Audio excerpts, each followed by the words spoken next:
Okay, what's going on? How are you? Doing good. How are you? I Good. have.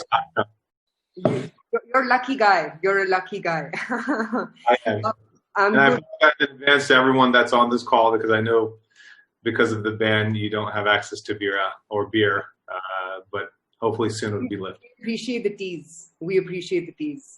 Okay, before we get into our conversation, I just wanted to, give a quick shout out to everyone who's joining.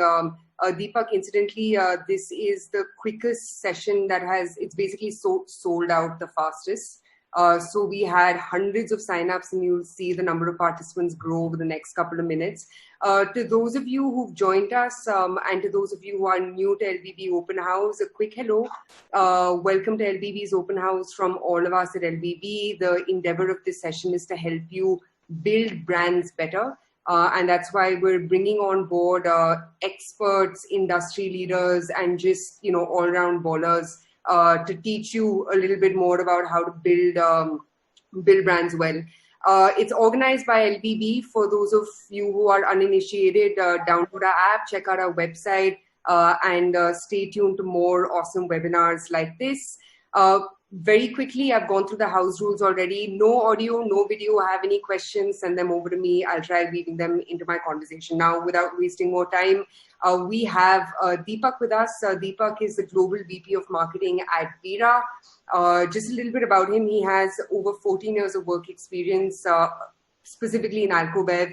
He spent most of his working life in the US. Deepak, correct me if I'm wrong, where he's led everything from growth, brand marketing, and more for huge brands like Pernod Ricard, MillerCoors, and he joined Bira 91 as the VP marketing for launching Bira in the US.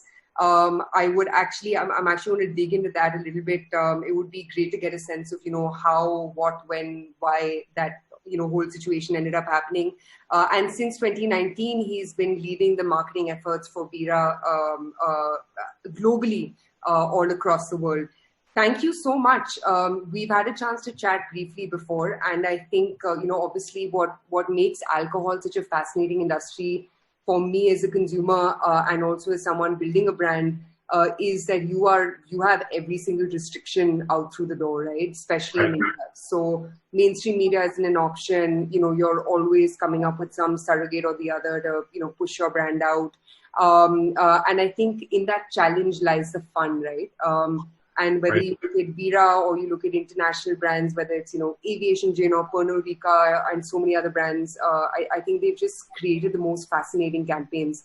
So before we get into that, I thought what would be really cool to do is if you could just tell us a little bit about yourself, talk about your journey so far, and also how's life at Bira these days? Sure. So I guess I could start by saying I had never imagined maybe 15 years ago, post-graduation, actually that was a long ago, but after I finished my studies, that I would end up working in AlcoBev, and I guess more importantly, being on the other side of the planet, working for a beer company in India. And if I actually stuck to my first career that I started in, I would probably be retiring right now as a police officer in the New York Police Department. So I actually went to school for criminal justice. That's why, and, wow. Yeah, I took a couple pivots in life. So I went to school for criminal justice at John Jay, which is in New York City. And around 2002, I left the police academy and pursued finance, and then just, fast forward, ended up in the alcohol industry. So it was by sheer accident. I had a friend at the time who really advocated for the alcohol industry, or as I call it, the booze business, and really pushed me over like 2 or 3 years to join him. And at the time, I couldn't really, I guess, understand how you can have fun and also turn that fun into a career. And sure enough, I finally gave it a shot. Started with an agency. It was around 2005. It was an experiential agency, so events and promotions for Miller Lite. And fast forward 15 years later, I'm here. So I've held almost every position you can imagine within the industry, from agencies to distributors to beer companies to spirit companies. And then right before I joined Bira, I spent about 3 years working on smaller brands as well. So I helped launch a couple of different spirits for some private clients. I was consulting, and I helped launch a tequila, a whiskey, specifically a bourbon, a rye, and then also a different retail concept for a couple of investors. So I have some retail experience as well. So I joined Bira about 2017. So I've been with the company about 3 years now. And as you mentioned, I helped launch the US market. And at that time, the US was the first market that Bira 91 expanded into outside of India. We're in about 10 countries now. And the vision for the brand is to be the beer of choice for this generation of Indian consumers worldwide. So that's why the US actually made a lot of sense for us to be in, because there are a lot of Indians in the US, and we've done fairly well in the markets that we're in. So we'll get into those details, but I've been now living in India for about a year, even though I'm in Singapore at the moment. Mm-hmm. My wife's here, and I actually fled before the borders were closed so I can be with my wife. But it's been a great experience so far. I've learned a lot. It's been one serious roller coaster. I thought some of the markets in the US were challenging, but I can say that the most challenging alcohol industry in the entire world is India. And I learned that. Is it the customer? What is it?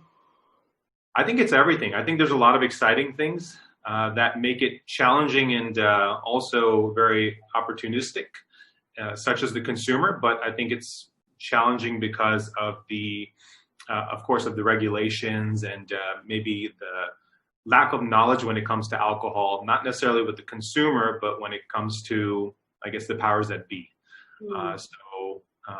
Sometimes I tell my friends back home, the things that we deal with, every week is a very different week. You're not sure who has woken up on what side of the bed and what regulation is being passed. And they don't believe me how challenging it can be. But overall, it's been a great journey with Bira. And I look forward to talking about a lot of the fun campaigns that we've launched, a lot of the great learnings we've had, and telling you how all of that really makes sense when it comes to the direction the consumers headed in the context of a developed market like the US. Yeah. So I think what would be great to do is maybe start off with your time in the US while representing Bira, right? What was the thought behind taking a brand like Bira to the US? Also, in your opinion, what's the difference in between the two markets, right? Especially when it comes to marketing or communication around beer as a category. We were talking earlier about everything from price to, in the US, from whatever I could gather, I think the tagline that you've used is make play. While over here, a lot of those larger campaigns we haven't seen as such. You guys have done more. You guys have done other kind of work, whether it's associating Bira with spicy food, or your April Fool Fest, etc. So could you maybe talk a little bit about, what was the thought behind taking Bira to the US? You mentioned Indians in the US is one reason. And also, what was it like launching an Indian company, in the US? Sure. So the idea to expand Bira 91 into the US was because it ties back to the vision. We always wanted to be a global brand. And of course, we never started that way, right? When we launched in 2015, we had very humble expectations. Our founder, Ankur Jain, launched in Hoskas Village with a very limited number of bars. He actually started off as an importer. And, he jokes around and says that that time in his life was probably the most expensive focus group, because a lot of the brands he was importing didn't work just because they were, Belgian brands or, brands that had very difficult names to pronounce and so on. So, and of course they were expensive. So they didn't really resonate well with the consumer in India. But what really worked for the company was when he started importing, actually producing Bira 91 White and launched it on draft. So at that time, we had very humble expectations, and sure enough, the consumers really enjoyed consuming beer in a very different way, right? On draft, and the wheat beer went over really well. So from there, the vision then started developing that this was something that would, not only do well in India, but would do well with Indians all over the world. So that gave birth to our vision of being a beer of choice of this generation of Indians worldwide. and it's important to kind of understand what's happening in the context of beer. There's a generational shift that's happening, which happens with all of younger consumers, with any product for that matter. But specifically in beer, in the US, we've seen the shift happen from a brand like Budweiser, right? The American beer, or in India specifically, a brand like Kingfisher, to a lot of these other homegrown brands. And what's interesting is that homegrown has always been a thing in India, but homegrown only recently has become cool. Whereas in the US, homegrown has always been around as well, but only recently has homegrown meant having a personal connection to a brand. So there's a hyper-local trend that has happened. So when you look at the landscape of consumers in India, there are significant amount of Indians there, especially where we're distributed right now, which is the Northeast, New York, New Jersey, Boston, Philly, and so on. So we knew that we can make a connection with the Indian consumers in the US. And I mean, I've spent, as you mentioned, about 15 years in the industry, and always been very connected to the Indian consumer because of my own friend circle, but I've traveled to India quite often. So when Ankur decided to launch the company in India, and I heard of his vision, his global vision, I was absolutely sold because he's such an humble person when you meet him, but the words that come out of his mouth are absolutely crazy. So I signed up for the challenge, and we knew that we needed to create that two-way dialogue with the consumers in India and in the US for us to really achieve our vision. Yeah. And when you think of your difference in marketing, right? Obviously, the context is different because when you guys were launching in Delhi, and I remember because I think I would like to believe I was one of the first few people to get a case of Bira, thanks to Dave Kabir. But when you think of of what you deployed in the US to launch Bira there, could you maybe talk a little bit about channels, about communication, about the kind of marketing that you saw work? Because obviously, unlike India, the US still has your options of running outdoor billboards, television ads, etc. So could you talk a little bit about that? Right. So the vision for us actually came a little later after we launched in the US. And it's an important sort of difference because we learned a lot from the US market. When we first launched in the US, it was very natural for us to pursue the wider audience, right, of craft beer consumers. And we participated in almost everything when it came to craft beer. If it was a good beer opportunity, we were there, from craft beer festivals to some of your high volume accounts in the on-premise college bars to some of the top retail outlets and top distributors. And after a year, when we really did a deep dive of where we were picking up traction, I mean, it's obvious in hindsight, but we actually were doing really well where there were pockets of Indians. So the vision for us really became sharp after operating in the US for about a year and really trying a lot of different things, that it is very important for us to become a brand for someone, in this case, the Indian consumer abroad, before we're a brand for everyone. So that gave us a very sharp focus, what we call the bullseye when it comes to our target consumer. And then from there, we started developing all of our marketing focused specifically against that consumer. And some of the programs we can discuss, but it gave us a lot of clarity when it comes to marketing globally. Got it.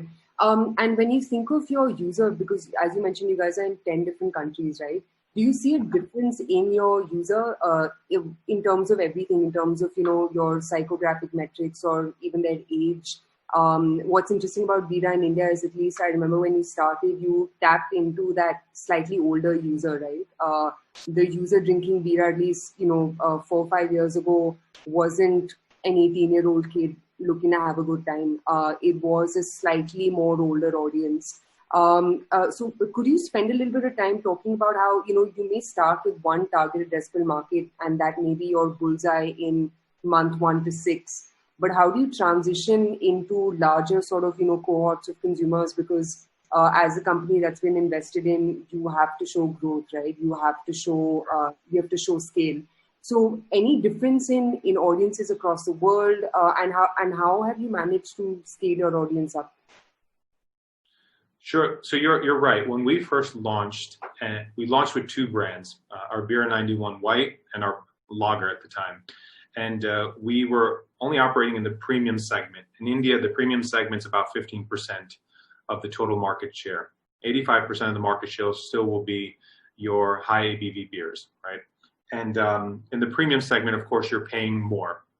So naturally, the consumer was one who had a little bit more of a disposable income, which tended to be older. So we deliberately wanted to establish the brand as a premium brand, and we started expanding within the premium segment. Before recently, now we've launched Boom. So when you look at how the consumer has changed in India, and when you compare it to how the consumers are, let's say, again, in developed markets like the US or UK, and we're getting ready to launch in Australia as well, you have to, I guess, take a look at the consumer journey that's happening. And in those developed markets, consumers are a lot further down, I guess, the exploratory funnel when it comes to beer. And they are more familiar with different styles of beer. They're more familiar with, craft beer, and also are more accustomed to paying a little bit more. So the consumer here in India, even though our premium consumer was skewing a little bit older, internationally, we did have a consumer segment that was probably around 21 through 24, 25 years old. And that's because of a lot of the marketing resonated well with that consumer. And it was still relatively affordable for them in those markets. So, what's also interesting is that India is leapfrogging across the board in everything, right? When it comes to technology, when it comes to social media usage and so on. But even when it comes to beer, they're leapfrogging very quickly, because the time that it takes for a trend now, whether it's any trend, but specifically within beer, to become relevant in India has become very short. Maybe in the past it's been 3 or 4 years, but now it can happen very rapidly. So that is also helping the consumer leapfrog when it comes to their choices in beer as well. So we've also, over the past year, have expanded our portfolio to keep up with that consumer demand. And we look at how quickly beer is growing. The consumer base of beer is growing. It's actually growing a lot faster than spirits. And a subset of that is the female consumer as well. They're adopting beer 2 times faster than their male counterparts. So all of that is really accelerating the innovation within the country. And we've also have adapted to that demand through expanding our portfolio as well. Got it. And I think, because there are a lot of young entrepreneurs who are on this call, everyone likes using the word innovation, but it's tough to crack, right? It's easy to sort of look at more superfluous ways of examining audiences, but I'm assuming, for a company like yours, where just the cost of production is so much, you can't, anything from taking a product to market to getting feedback to then producing at scale, those are longer sort of cycles, right? Could you help all of us, maybe understand what's the framework through which you innovate? What are the first principles that you lean on when you think of, everything from expansion of market share to, what you guys did, in my opinion, very smartly, which was tapping into a female beer drinker, which no one has done up until then. Right. So the way I describe marketing for my team, and for anyone for that matter, is that marketing is one simple statement. How do you get more consumers to use more of your products more often? Right? And when you think about it in that context, it breaks down into 3 categories. The more consumer part, right? The awareness, the more of your products, trial and consideration more often, right? More occasions. And when you look at specifically our industry, beer for us is relatively affordable, right? Even the most expensive beer is affordable when you compare it to spirits or any other alcoholic beverage. So that will lend itself to a lot of exploration that happens with our industry. So that is what I refer to when it comes to innovation within our segment. But innovation really can mean many different things for, I guess, different sectors. What's important about innovation is that I look at any business as I guess, two platforms. One is your operating system, and one is your launchpad, right? And for us, or for any business, you should never really screw with your operating system, but you can then try different things, whether it's maybe launching new products or trying different ways of reaching your consumer, or maybe even innovating within existing services and products.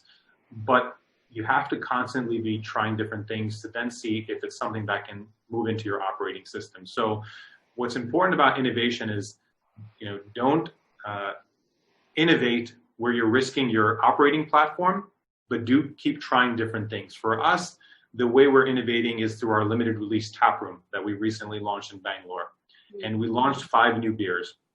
And the idea behind those 5 new beers was to really just try different flavors. So we launched a West Coast IPA, a coconut brown ale. We launched a pomegranate champagne beer, a mango lassi beer, and I'm forgetting one more. So anyways, the idea there is that we are trying these 5 different beers, and they come from our microbrewery. So it's a very small batch production, and we only serve them at our tap room. So it's a very controlled environment. It's very cost effective, but it's also a system where we're testing out different flavors. And what's really fun is that the consumers at the tap room will then decide on what beer they like the most, and that's when we would consider moving into one of our regular beers. So again, just to kind of recap, innovation is great, but it is a double-edged sword. Don't waste too much of your time and energy and money innovating, but leave a little room for that constant experimentation. And you mentioned make play. That's where make play comes in for us. Is we're always making and playing. And for us, playing is, playing with flavorful beers. Yeah. So actually, if we could take Taproom as a curious segue into, the channels that Bira has been able to tap into. So it's super interesting that you guys have, launched a slightly more permanent space for people to come and try more innovative iterations of Bira. You guys obviously have this huge offline event called April Fool Fest. And you've taken part in a lot of festivals internationally and in India as well. Could you help all of us over here, and again going back to who the target audience is on this group? They're all young entrepreneurs, right? They're all young marketers, and you know how it is. You're always on a budget constraint, and you're always trying to figure out more jugadu ways of customer acquisition. So could you talk to us about a couple of the more mainstream channels that have worked very well for you, and also channels that aren't the most obvious but have been truly remarkable in terms of delivering on ROI? Sure. So I think when it comes to efficient marketing, and especially if you're on a budget, the key is a couple things. One, you really have to know your consumer. So the example I gave in the US was a big learning experience for us. And once we figured out who our consumer is, or at least validated that, we were able to spend a lot more efficiently. And then from there, really understanding where your consumer resides and how to get to them in the most relevant manner. So for us, that learning in the US then really sharpened the marketing tactics for us globally and even in India. So we went from our marketing pillar of spice to a marketing pillar of curry, right? We launched a campaign called International Curry Week, which was one of my favorite campaigns that we've launched. But it was also one of the most exciting, in my opinion, because it catered specifically to the Indian consumer, and it resonated really well. And it was probably one of the least expensive marketing campaigns that we've launched in the US, at least. About that campaign for folks who may not know what International Curry Week included? Yeah, so International Curry Week is it's a 2-week long. It's similar to Restaurant Week. So it's a 2-week long campaign where we focus on curry and beer, and we pair different curries within India, different curries across the world, with different beers in our portfolio. So when we first launched this in 2018 in the US, we had over 60 restaurants participating across Singapore, New Delhi, and New York City. And we had Japanese curries, we had Malaysian curries, Thai curries, Indian curries, and so on. And we filmed some great content of chefs pairing their dishes with our beers.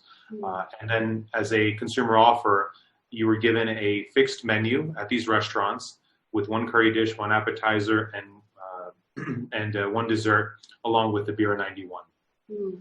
And that was the first time where a lot of the other Indian brands within the US started reaching out to me, whether it was the DJs or artists or fashion designers and so on, because it was something that we did which resonated really well with the Indian community, and they wanted to be a part of it. Got it. So that was ICW, and this year will be our third International Curry Week, which takes place in October.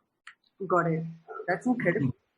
Yeah. So going back to how to sort of spend efficiently. So really understanding your consumer and getting to them in very creative ways. So I think COVID is a really good example right now, because a lot of companies have scaled back on media. And even for us, we've scaled back on spending right now because we don't know what the future holds. We're all preserving cash. And for us, focusing on supply chain when business starts is going to be very important, right? So even, when you understand your consumer, you can do things in a very cost-effective manner. So I'll give you some examples of how we're engaging with the consumer right now. We are doing a lot of live hosting with our brewer, Thomas Hartman. He's held about 2 live sessions already, teaching people about beer. So it's giving us an opportunity right now to do something that we've always wanted to do, which is bring our brewer at the forefront and talk about beer and tapping into the beer community. Things like create Spotify playlists. We've launched a campaign where customers are coloring different creative for Bira 91 and so on. So the point I'm making here is that once you understand your consumer, there are many different ways you can reach your consumer, even when it comes to awareness, consideration, and trial. And I think what's most important is that you should always focus on getting the point of purchase correct, especially now. So the way we're shifting our marketing post-COVID is the first priority for us will be, of course, getting inventory into these retail shops. And then second priority is how do you differentiate yourself on the shelf, right? And then the second would be how do you then reach your consumers online? So I think it all starts with getting to know your consumer really well. And now's the perfect time to dig into all of that, right? Try different things and speak to your consumers and learn about the platforms that will help you get to your consumer once the ban and business resumes. Yeah. It's fascinating you say that, because that's literally all we've been doing at LBB. It's just been housekeeping. So every single team in our organization has just been making calls to our merchants, our users, and everything across the board. So you're totally right. Great time to just take our time and understand your user better, because I think we forget who they are, right? I actually want to, use that as a big question that I had was, with a category like alcohol, what makes it also interesting is there's no concept of performance marketing. So you can't put money into Instagram or Facebook or Google and expect your beer sales to grow overnight, right? So a lot of the heavy lifting that's done is on the brand side. For young marketers, how do you correlate the two? So what are the metrics that you measure as someone leading marketing for Bira, especially when chances are a chunk of your marketing money is either going into improving your distribution or in creating content, in creating experiences that generate a buzz around the brand, right? So what are your success metrics, and also how do you create a correlation in between the amount of money you're spending on brand and the ROI that you're seeing on the beer getting picked up from shelves of Kekas and your retail partners, etc. Sure. So I think success for us is measured. At the end of the day, we sell beer, so beer sales will always be the number one measure of success. Yeah. But beyond that, when it comes to marketing, it's for each one of our products, we've identified the goals when it comes to the association. So each of our products have a different sort of positioning, right? So we have Bira 91 Light, which is a beer that is a low-calorie product. It's actually lower than 90 calories, making it one of the lowest calorie beers in the world. And then we have our limited release portfolio. Then we have our Bira 91 White, which is a low bitterness beer. So I think it's important, especially when you have multiple brands in your portfolio, to identify what are the things, the messages, or the associations that you want the consumer to have with each of those products, right? And I'll just use one as an example. I think the sharpest example would be Bira 91 Light for us. So for us, the association is making sure that it's positioned as a low-calorie product, right? And from there, we really start digging deep into, one, understanding the consumer, but then understanding where channels do we need to focus on. And then from those channels, then determining what are the success metrics for us, right? And success in marketing is measured as what is your sort of consumer funnel, right? When it comes to awareness, when it comes to, all the way up to most often used brand, right? So of course we have all of those health metrics that we measure. But if you're a young brand and or if you're a young company, you don't have access to all of those metrics. I think the best way to measure success is online, and to be able to test out whether it's, again, understanding where your consumer lives online and how that translates to offline, and measuring against what you've identified are the key messages for that particular product. So I think, it varies industry to industry, but for us specifically is making sure that the 2 or 3 messages, and usually for every product we have one single-minded message, is resonating with the consumer. Got it. And how do you measure that? How do you measure it resonating? I guess that's what my question was, right? Because you can put a lot of money into campaigns, but how do you know if a consumer is thinking of you the way you want them to think of you? Right. So I think there are very cost-effective ways. Again, I'm thinking in terms of the sort of scrappy ways of doing it. There are online surveys that you can deploy. I remember when I was working for a couple of investors where we had very scrappy budgets, we launched a Google survey, and you can get very specific on Google, targeting a very specific demographic and age group or consumer insights. I think that's one way, and I think Facebook also is another great way. You can see if your messaging is resonating with the consumer. I think it's obviously one of the most dynamic when it comes to digital platforms, but you can take all of those qualitative measures, and then of course your quantitative measures would be your sales numbers and so on.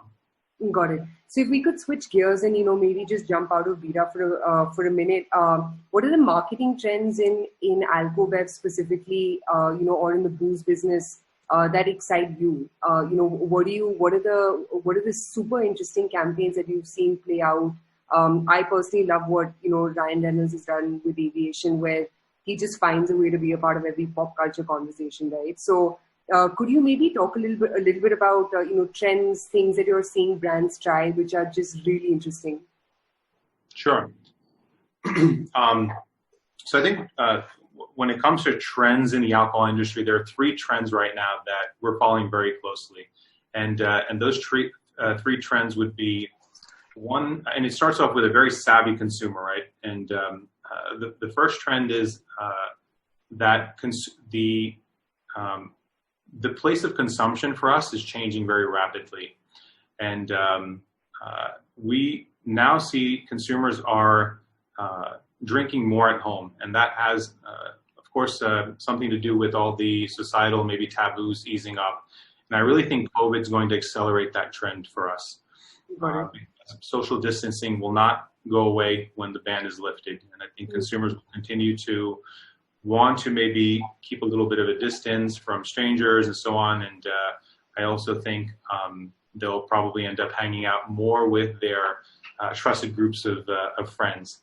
But we've also seen that trend happen in the US for the past 2 decades, where the newer consumers today would, maybe choose not to spend so much money going out, but have that same experience at home. So we call, entertainment at home.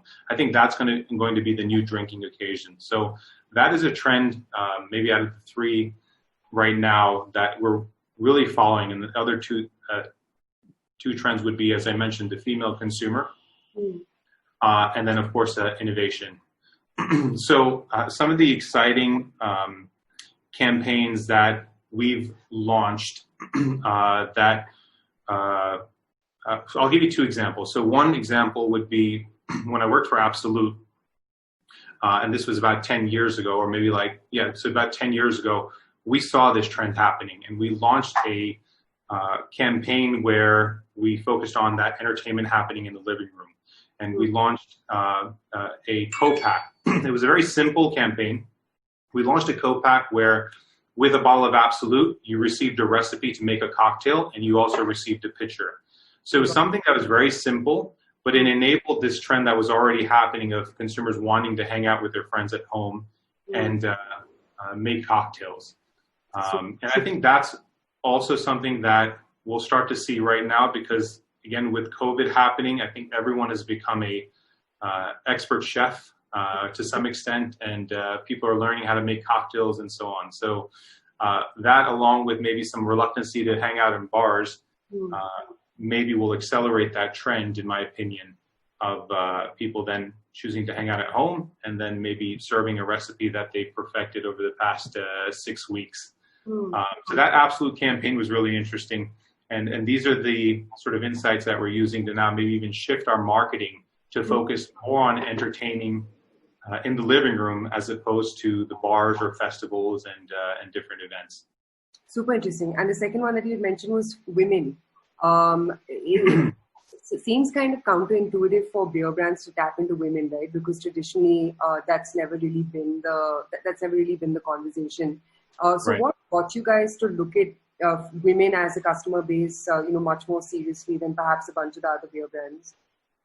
So the female consumer, the rise of the female consumer, has been taking place globally for many, many years. But specifically in India, when you look at the female consumer, I think there are a couple of things that are driving the growth of the female beer consumer. One is the legal drinking age in India is quickly adding more beer consumers to the overall segment. Right. So right now, we estimate that out of the 1.4 billion consumers in India, about 30% of them drink beer. So that's about 250 million. And when it comes to the beer consumer, female beer consumer, that's approximately about 60 million. That's our estimate at the current moment. So that we're expecting the next 10 years to double to about 20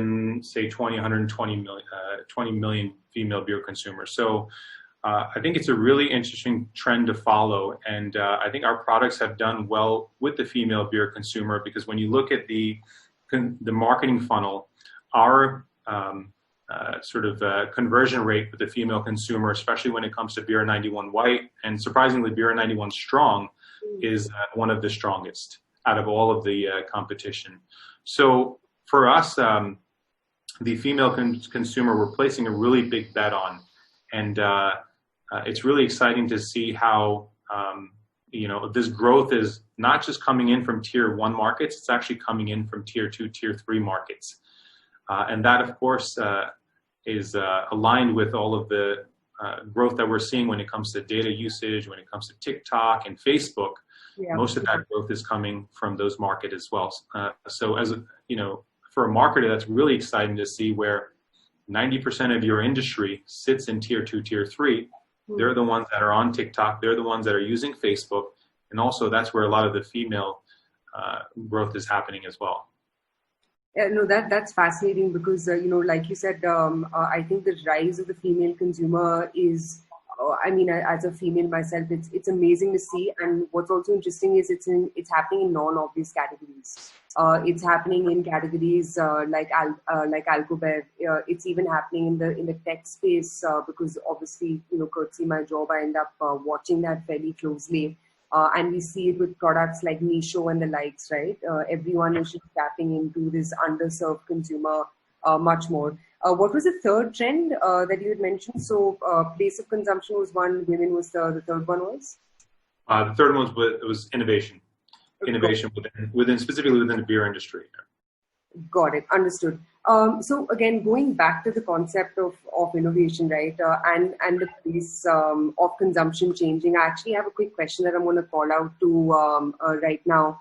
So someone asked, coffee brands, for instance, end up usually launching cafes, right?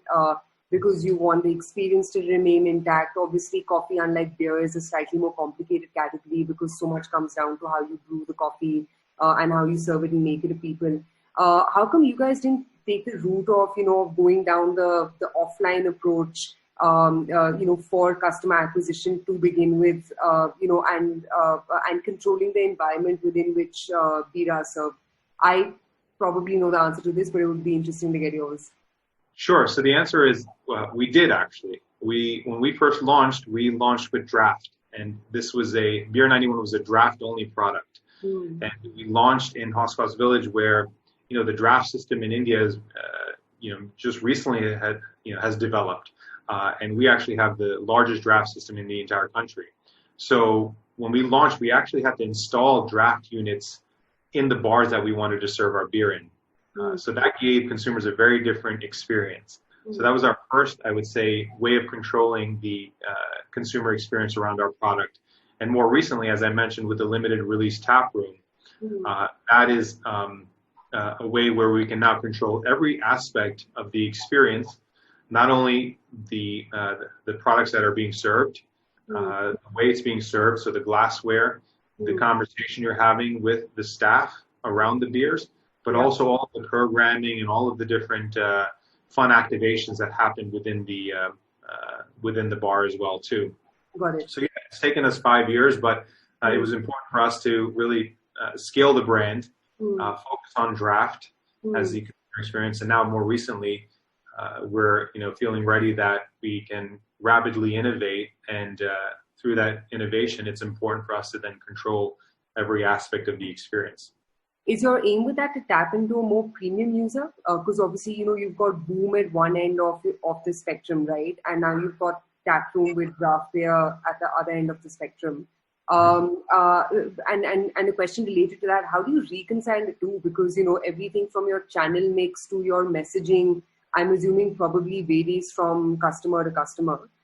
So when you think of, your audience base, when you think of channels that you're tapping into, is Taproom predominantly for your slightly more elevated, educated, with it user?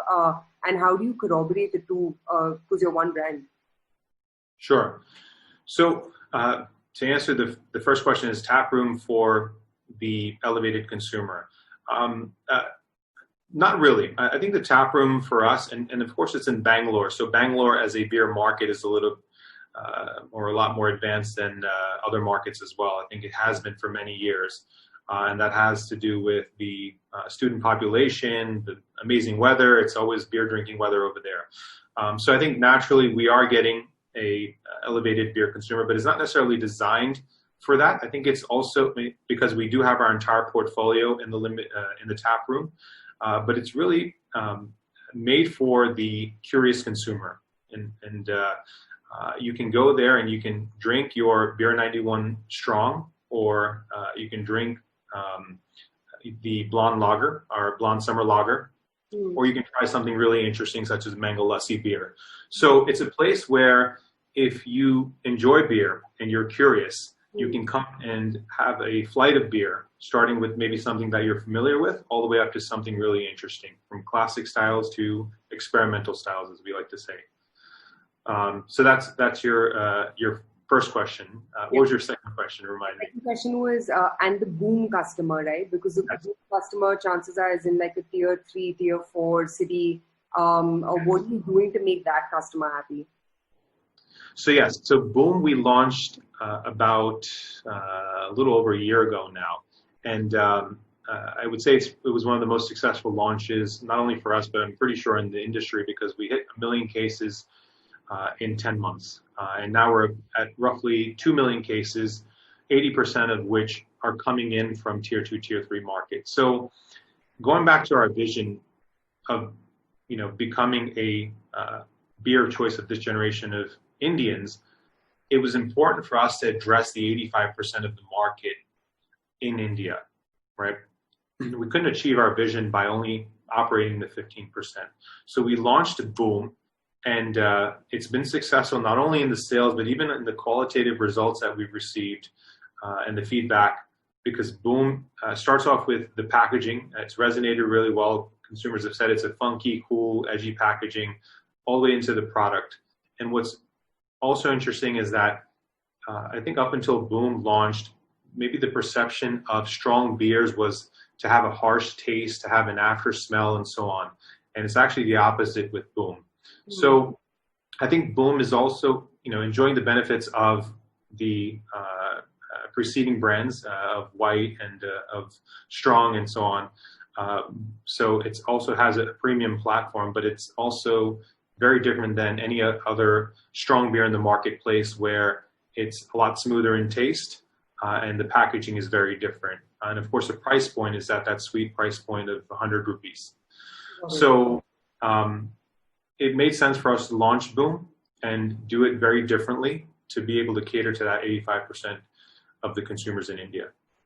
Got it. And when you think of this consumer, right, what do you think makes them buy into your beer? Apart from obviously the larger question I was going to get to, I think the thing that I love about Bira is your product may change, but your packaging is always delightful, right? There's something about your brand which is there you go.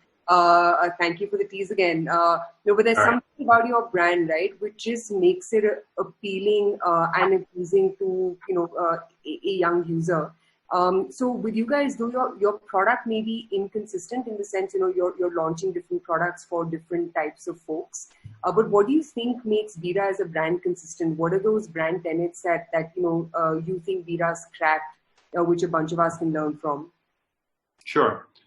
So what makes Bira consistent is three different areas. One is the actual product itself. So not counting limited release where we're experimenting quite a bit, all of our other products are very sessionable, as we like to say. They're easy drinking products. And that was very important for us because we kept the Indian consumer in mind when it comes to beer, and the younger beer consumer, especially females, right? And that really shows with our White beer, which is our flagship. It's a low bitterness wheat beer, which has done well amongst the female consumer and amongst consumers overall. So that was one thing that we had to keep constant, is the way we approach the flavor of our beers and the style of our beers. Number two is the packaging, as you mentioned earlier. We wanted to create a packaging that was fun and playful, where colors played a very important role in our identity, and also something that really rejected the sort of templates that maybe the beers in India or really anywhere in the world have followed, right? The sort of idea of having these really maybe sort of European cues and the name, European cues and the style of the label to communicate premiumness. And then also, of course, the name itself was very important in making that differentiation, right? I think the shortcut that you take sometimes, or maybe brands have taken in the past, is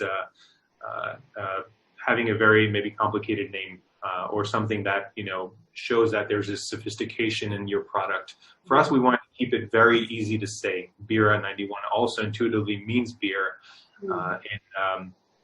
in many different languages. So Bira actually is a play on the word Vire, which means big brother, right? And the 91 will always connect us back to India as the country code. So I think between the way we've approached brewing our products, the identity or the packaging and the identity, and then also in all of our marketing, and then going back to this concept of making and playing, we've also make plays actually the overarching sort of communication strategy for us. So everything we do, we wanted to make sure ties back up to that ethos for us of being fun, being playful and creative, and always experimenting and pushing the envelope. Got it. So we've got just about a couple of minutes left. I'm just going to throw a couple of quick questions that have come my way. So one, Daksh is asking, since social distancing is going to continue even after the lockdown is lifted, do you think your mediums of advertising will change? Perhaps your events or slightly more, offline intensive ways of capturing users, do you think those budgets will be allocated elsewhere? Sure. Yeah, absolutely. I think it goes back to a couple of things that I've mentioned earlier, which is that, as not only as for us, I think for any brand right now, you have to really focus on the point of purchase. So the below the line becomes really important. There will be a period of sort of this initial consumption that will happen, and it will be a dogfight when it comes to the retail shop. So it's important that you're able to differentiate yourself on the shelf. And then also digital. We've spent so much time already at home. We've become really accustomed to this virtual experience economy, right? Whether it's amongst friends, learning different recipes, Zoom happy hours, but also a lot of brands now putting on different forms of entertainment, something as simple as quizzes online or all the way up to full-on concerts, right? So yes, our mediums will shift. It's actually a shift that was already happening, but it'll only accelerate right now. So if we do have any event, which we will in the on-premise or maybe different sort of smaller festivals and so on, we have to make sure that now expands into the virtual space, because I think, again, consumers will want to spend maybe more time at home than outside, and we need to make sure we're entertaining them with our products in their living rooms as well. Got it. Rini has a question, which is, so if Bira is all about innovating, do you guys think you'll ever step out of beer as a category? Because you tried that with your hot sauces, which I know is for fun, and you've also done merchandise. But do you see yourselves ever stepping out of beer as a core category? Yes, the answer is yes. There are a lot of ideas that are circulating for us, and when you look at the global trends in alcohol, it might give you a hint at what we're looking at. But the answer is yes, because there's a trend that's really driving that is the trend to, or I can't even call it a trend, it's actually the consumer becoming a lot more health conscious. And rather than giving up alcohol, there are alternatives that consumers are now switching to, whether it's a low calorie product or maybe even outside an adjacent product. So I think in the next maybe 6 to 8 months, you might see something come from the Bira 91 house. Super interesting. We will keep an eye out for that. Nikki is asking, sales teams need a lot of on-ground marketing support. How do you think that's going to change now? Yeah, you're absolutely right. Sales teams need a lot of support right now. And every program that we are working on right now keeps the salesperson in mind and is a tactical program, something that they can see as a value to take right to the front lines when business opens up. So I think it's important right now to maybe shift a lot of your brand building into tactical block and tackle items, again, focusing on the point of purchase, focusing on having innovative point of sale, and focusing on what is that single-minded message that's going to set you apart. Of course, having all of the other sales tools in place, such as your discounting and so on.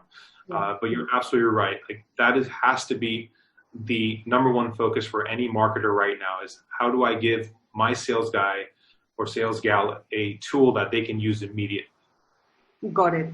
That's a great answer. Last couple of questions. Ira is asking, do you think Indian consumers abroad feel connected to Bira because of its India-grown story? Is that the sell there, or is it something in the taste or something in the packaging? What is it for you guys? I think it's it's definitely the story, and we have a campaign called Imagine in India. And Imagine in India for us is the idea of modern India, not the museum version of India that might be the stereotypical version of India. So through that platform, we're able to have a two-way dialogue with the international consumer.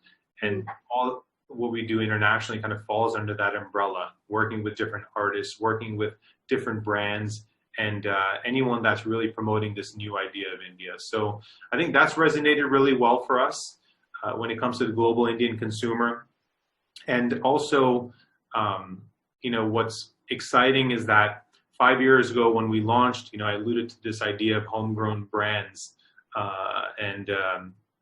It's really exciting to see that over the past couple of years, a lot of these homegrown brands, such as your Greater Than or your Stranger and Sons and Swami and Amrut and so on, have made homegrown really cool. And I think that started off with Bira 91 maybe 5 years ago, or at least we were one of the first ones to turn a homegrown brand cool. That's always been a thing in India, with your Indian-made foreign liquors and so on, but it was never cool. So it's exciting to see all these new people entering the space and being very proud of being Indian, unapologetically Indian, and also not just replicating trends right now, but creating their own trends. Yeah, for sure. I mean, it's amazing you say that because, that's what LBB is built on, and also we see it happening in every single category. So it's wild. I mean, everything from yogurt, right? What Epigame has done to yogurt, to what, Nykaa, etc., and sugar have been able to do in beauty. And obviously, you guys have sort of pioneered in the AlcoBev space. It's incredible to see the amount of talent coming out. And like you said, pride, right? Pride in being Indian. And pride in building products from here. Just last question for you. So I wanted to just get to that last point because I think pride is a very different feeling when you're an Indian in India and also when you're an Indian outside of India. And I'll use myself as an example because Indians abroad, and I'll make a generalization here because I think it's accurate, are always looking for ways to connect back to India. In some way, shape, or form. Now, some Indians are more Indian than others, but something as simple as food, right? When you are maybe living abroad and you take a non-Indian friend to a restaurant and they enjoy Indian food, whether it's butter chicken or some paneer or something like that, it's a very proud moment for you at that point. So I think going back to the question that was asked as far as the global Indian consumers and how we were able to connect with them, I think the beer, our brand has been able to give them one additional bridge connecting back home and being proud of the homegrown brand. And I think a lot of other brands will follow suit once they start to expand internationally. I think Amrut Whiskey has done that very successfully as well. Paul John Whiskey has done that very successfully as well. And a couple of other brands that are also expanding. So as a Indian from the diaspora community, as we're called, it's really exciting to see these brands now make it on the international platform. Yeah, no, absolutely. Last question from all of us here, which is, what are the books that one should read? What are the blogs that one should follow? Who are the people on Twitter who you've had a chance to learn from? For all of us who want to learn more and build better brands, what should we be consuming right now? Okay, there's a lot there. I'll just answer by saying what book you should read right now. And I think a really good book right now is Good is the New Cool. And it's from a friend of mine over at Pernod Ricard. Well, we worked at Pernod together. And his name is Afdel Aziz. He's Sri Lankan. So he's written this book maybe a couple years ago, and I think it's a brilliant book. So that I surely recommend reading. And as far as all of the other things, I think anyone that's doing something cool in India, you should probably follow. So from Indian hip hop artists, your Raja Kumaris, your Divines, your Bub Deeps, your Nazis, and so on. I think all of them are doing such an amazing job growing the hip hop community and again putting hip hop on an international platform. To all the brands that you've mentioned, Suchita, to the brands that are doing great things in the beer market, Goa Brewing Company, Dulali. I think there's so many brands that you can follow. I think it's exciting. It's a very tough question to answer. No, but thank you so much for this. This was incredible. I have learned so much. I'm just going to give everyone a quick recap of my biggest takeaways. I think one was differentiate in between your operating system and your launchpad, and your operating system should be your constant, but your launchpad should be your way to just innovate and take new products out to consumers. I also thought your Google survey point was super interesting.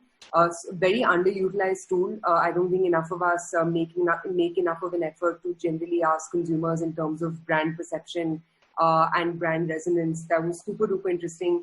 Your answer to 3 trends was absolutely fascinating. I think a lot of us forget that, with consumers becoming more mobile and with, the idea of home entertainment changing thanks to OTT platforms and the likes, the place of consumption is changing, and it's important to build that use case into how you think about marketing.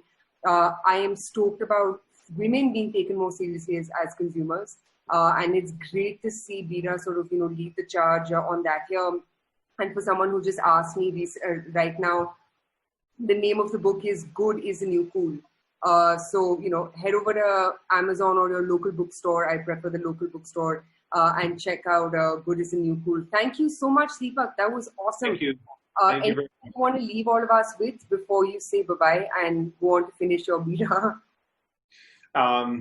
No, I thank you for your time, and surely follow us if you're not following us right now, because there are a lot of fun things in store. Unfortunately, this all has kind of come to a screeching halt for all of us, and I really hope that all of you guys are keeping safe, your families are safe, and I look forward to all of this being behind us so we can have a beer together.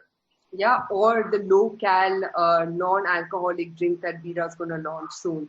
You heard it here first, guys. You heard it. I actually did not mention a no alcoholic drink, and you know more than most. So you gave a little hint away.